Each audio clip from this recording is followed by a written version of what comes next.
Chapter 3, Section 4. We are going to take graphing to another level. All right. You graphed before with inequalities, and you found out where they all met. Where they both satisfied the two variables. Now we're going to do it actually for 4 different graphs. And I'm going to show you something here, and it's actually not bad. It's really not bad, and it should be pretty easy for you guys to do. This is just a practice one I'm going to do. But what we're going to come up with, it's called vertices. We're going to find vertices. So you're going to have a graph, and you're going to end up with a shape maybe that looks like this. I'm just throwing something out. And you got a line that comes through this way, you got a line going this way, you got a line going this way, and a line going this way. And this is the shaded in portion. This is where they all meet the criteria. And each one of these points, right here, right here, right here, and right here, those are called vertices. Okay? That's where the line changes direction. All right? Once you know these points, let's say this one happens to be 0, 0. This one maybe happens to be 0, 5, because these are usually on the y-axis. This is usually on the x-axis. It just happens to be in this case. Maybe right here would be 3, 0, and maybe up here would be something like 4, 3. So you'd have your different points. Okay, that's what we're going to find. We're going to find those different points. You're going to graph these. You're going to find the different points. And then once you have these points, you're going to plug them in to this P equation right here. All right? And once you plug them in, and let's just say these are our points. We'll do this again and we'll figure it out. But let's say these are your points. I would put in 0 for x, 5 for y. So my P here would be a negative 4 times 0 plus 3 times 5, which would equal 15. That's how I would figure out my p-value for that point. Okay, that one coordinate point. I'd use 0, 0, I use 3, 0, and 4, 3. Once I've got that, I will be able to locate, I'll be able to tell you what is my maximum value. That would be the largest value of all the points you do. And I'd be able to tell you my minimum value if you're looking for minimum. All right? You'll find that when you get into the assignment, they're going to ask you what's my minimum value and what's my maximum value. That's how you find it. You plug these coordinate points back in to the P equation, and this is going to give you what your value is for each coordinate point. All right? Pretty simple. Let's do the graphing on this one, and let's see how this would work out. Yeah.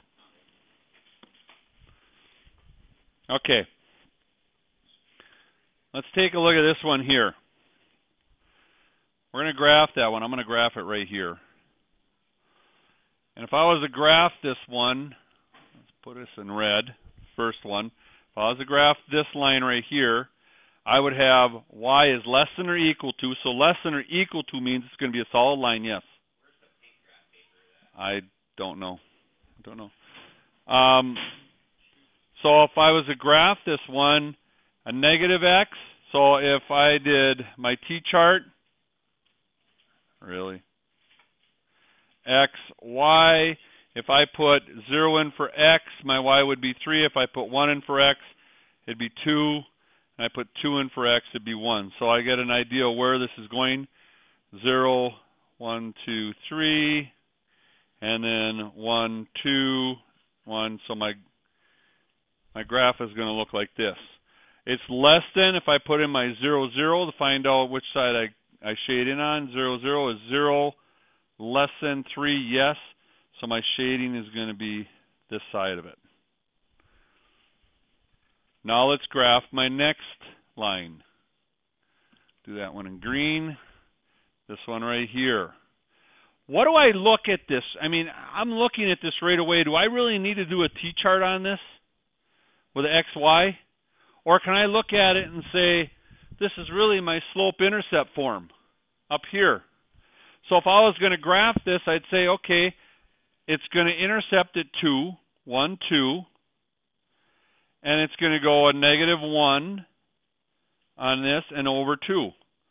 So 1, let's see where it'd be my 1, 2, let's say. So it'd be over here somewhere. No, down here. I'm off.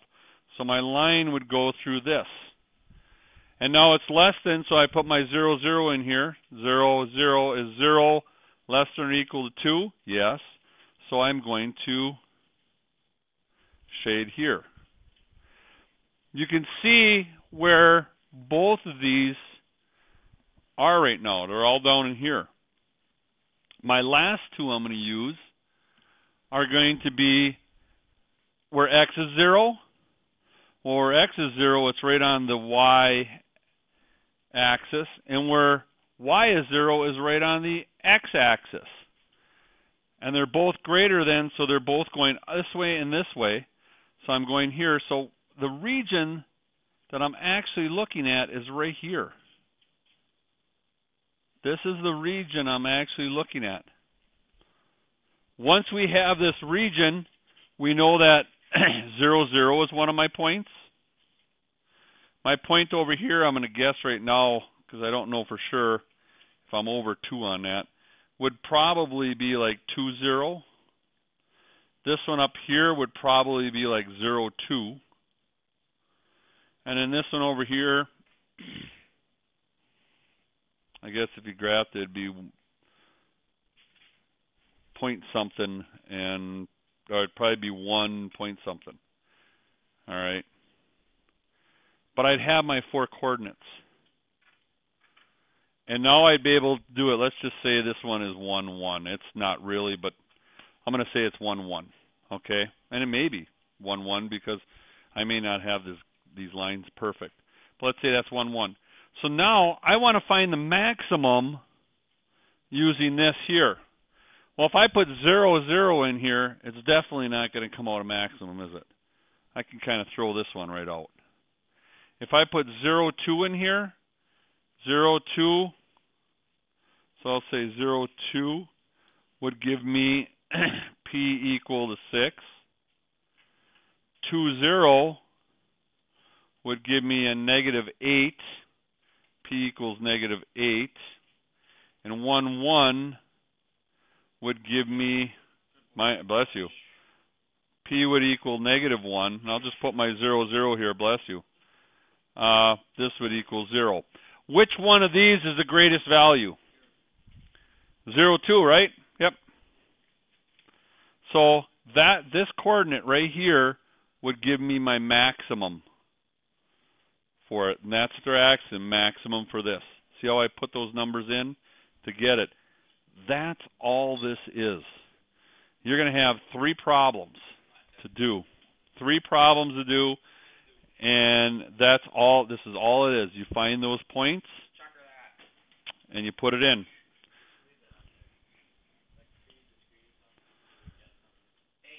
To go off of?